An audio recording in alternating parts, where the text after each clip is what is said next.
मैं ये पूछना चाह रहा था कि जैसे कि पहले समय में कुछ प्रथाएं थी जिनको हमने बाद में कुप्रथा कह दिया कि ये सब प्रथा नहीं है, कुप्रथा थी, सती प्रथा या और महिला ढूंढने की जो भी रही हो। अब आज अगर हम उसको देखते हैं तो बड़ी हैरानी से अरे ऐसा होता था, उस समय तो चल रहा था, प्रथा थी, उस समय भी लोग बात उठाते होंगे, लेकिन इतना नहीं था जितना आज हैरत से हम देखते रहे ऐसा होता था। तो क्या आज कुछ ऐसा नहीं चल रहा है कि जो हमको कुछ समय के बाद हमें लगेगा कि यार हैरत जैसा है, ऐसा भी होता था? क्यों नहीं लगेगा? और एक जगह क्यों, मैं तो कहता हूँ every religion is a circus. एक जगह क्यों लगेगा? आप अभी भी उठाकर देखिए, चाहे वो रिलीजियस उनके रिचुअल्स हों, लिबास हों, कुछ भी हों, सब फनी ही तो है, सब हास्यास्पद ही तो है।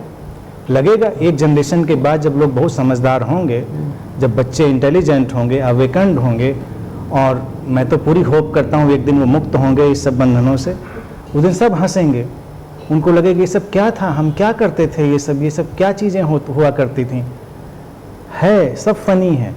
और ऐसा नहीं कि पीछे छूट गया है, वो तो बड़ी ब्रूटल प्रथाएं थीं। अभी ब्रूटल प्रथाएं आप सर्च करिए, हिंदुओं में, मुस्लिमों में, क्रिश्चियन में, सब में हैं। अब उन्हें एक एक कैटेगरी में मैं नहीं जाऊंगा, लेकिन हैं। तो सर वैसे जैसे अभी अगर विवाह को देखा जाए तो क्या इसको ऐसा नहीं देखा जाए कि विवाह जो इस समय जो चल रहा है, जैसे कि कुछ एक चीज़ है विवाह में ऐसी कि जिसकी वजह से मुझे लगता है कि इसको भी किसी समय पर ऐसे ही कहा जाएगा कि हाँ ये कुप्रथा थी, किसी समय था। और देखिए, इंसान वक्त वक्त पर अपनी बुद्धि, अपने समझ के अनुसार तमाम चीज़ों को करता रहा है। कभी उसको वैसा लगता रहा कि शायद यही सही है, लेकिन फिर धीरे धीरे उसको इवॉल्व कर लेना चाहिए। जब हमारी समझ आ जाए तो उसको इवॉल्व कर लेना चाहिए। लेकिन रिलीजन्स की प्रॉब्लम क्या है ना, कि वो इवॉल्व होना नहीं चाहते। उनकी एक किताब पैदा हो गई, उस किताब के आगे उनको जाना नहीं। क्वेश्चन ये कोई नहीं पैदा करेगा कि ये कौन सा ज्ञान है जो हजारों साल पहले ही पैदा हो जाता है, आगे उसमें कोई अमेंडमेंट नहीं होता, और उसमें सैकड़ों हजारों बातें गलत लिखी होती हैं तथ्यों के रूप में, हम उनको भी मानने के लिए तैयार नहीं होते। जब बाइबल में ये फैक्ट था, जो पॉपुलर फैक्ट है, मैं केवल उसका उदाहरण दे रहा हूँ, ऐसे तो सैकड़ों फैक्ट उसमें आजकल सब चर्चा में है ही हैं, कि सूरज चक्कर लगाता है धरती के, ये कोपरनिकस गैलीलियो।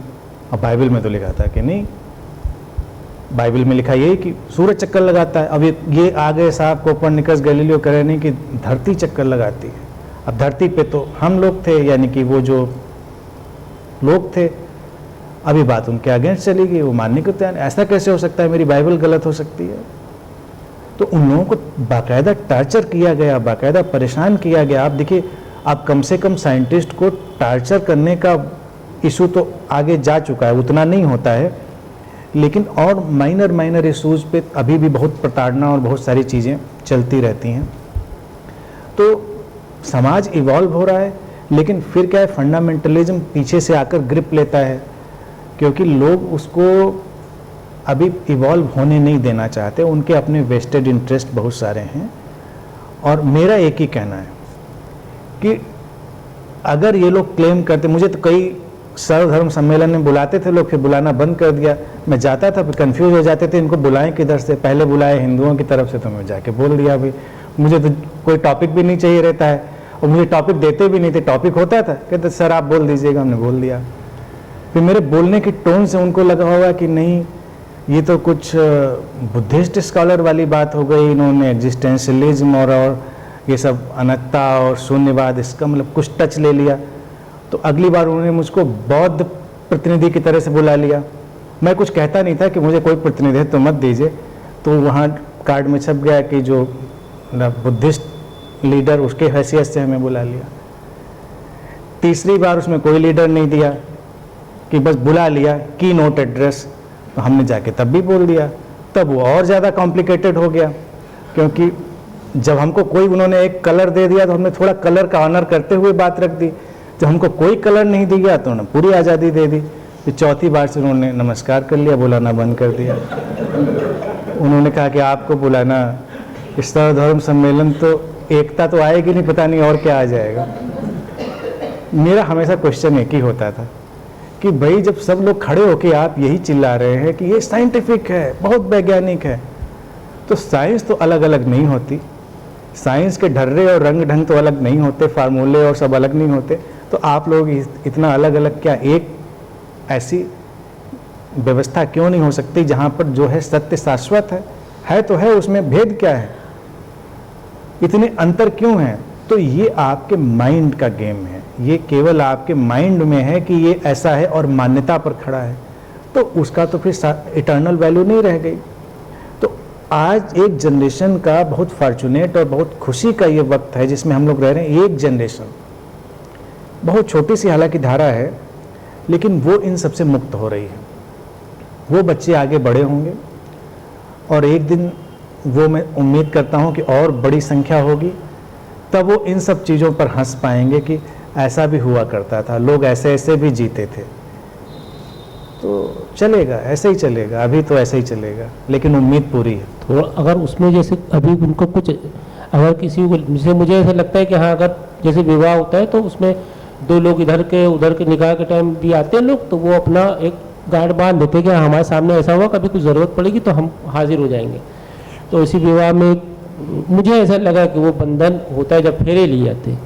मुझे लगता है कि सिर्फ लौट फेर के सिर्फ एक पूरा विवाह को मैं नहीं कह रहा, मुझे सिर्फ ये लगता है कि वो जो बंधन है उसके उस गार्ड के खुल जाने से सारी समस्याएं सही हो जाएंगी। विवाह से बाहर निकल जाने से?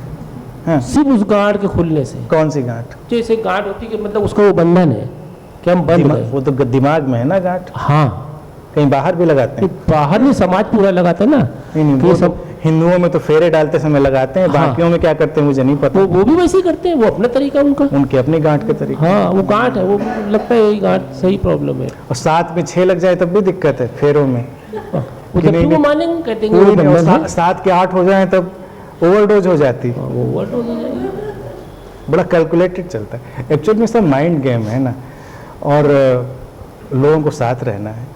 अभी देखिए ये इशू जो तुमने उठा लिया, इसकी आज बहुत चर्चा नहीं करेंगे, इसको बहुत बाद में लेंगे। मैन वुमेन का इशू, लिविंग टुगेदर का इशू, ये बहुत कॉन्शियस इशू है।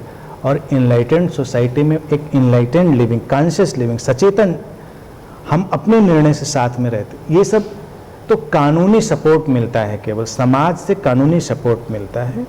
और ये सब चीज़ें देखिए सब अब ऑब्सलीट होती जा रही हैं। आज के वक्त में अगर विवाह का मुझसे पूछा जाए फार्मूला, तो मैं उस फार्मूले को दूंगा कि पहले क्यों करते थे ये सब, इतना शोरगुल, इतना रिचुअल, लोगों को बुलाना, सब बता, क्योंकि बताना होता था कि भाई अब ये 2 लोग साथ रहने जा रहे हैं, हम एक गेम शुरू कर रहे हैं।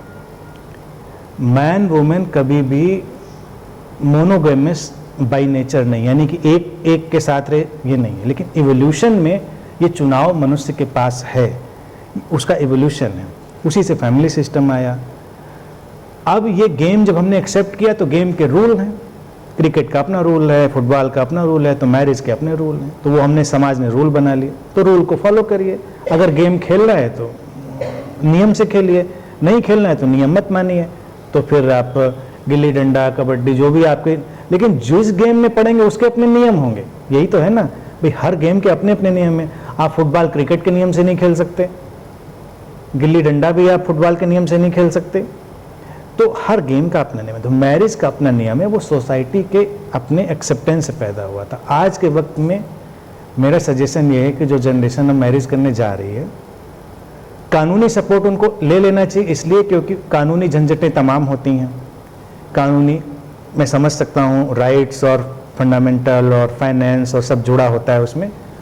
तो एक मैरिज जो कानूनी रूप से एलिजिबल है, जिस कंट्री में, अब हमारे यहाँ जो संविधान हमको कॉन्स्टिट्यूशन देता है उसके हिसाब से उसको रजिस्टर करिए। WhatsApp, Facebook, YouTube, social media के प्लेटफॉर्म से उसको डिक्लेयर कर दीजिए, बात ख़त्म हो गई, साथ में रहना शुरू करिए। ना कोई रिचुअल, ना कोई पार्टी। और पेरेंट्स जो पैसा वेस्ट करते हैं मैरिजेज में, वो बच्चों को दे दें, उनके काम आएगा। और बच्चे अगर चाहते हैं अपने लव्ड वन के साथ कोई पार्टी वार्टी करना तो अपना कर लें। लेकिन ये जो अभी तक चला आ रहा है शोरगुल, इसका कोई वैल्यू नहीं। ये वैल्यू समाज को बताने के लिए थी कि फ़ोटो खिंचवाना, वीडियो बनवाना कि भाई हम साथ रहने जा रहे हैं। तो अब तो आपके पास व्हाट्सएप, यूट्यूब, फेसबुक, पता नहीं इतना सोशल मीडिया, आप डाल दीजिए फ़ोटो, सबको पहुँच, पूरी दुनिया में पहुँच गई कि ये लोग साथ रहने जा रहे हैं।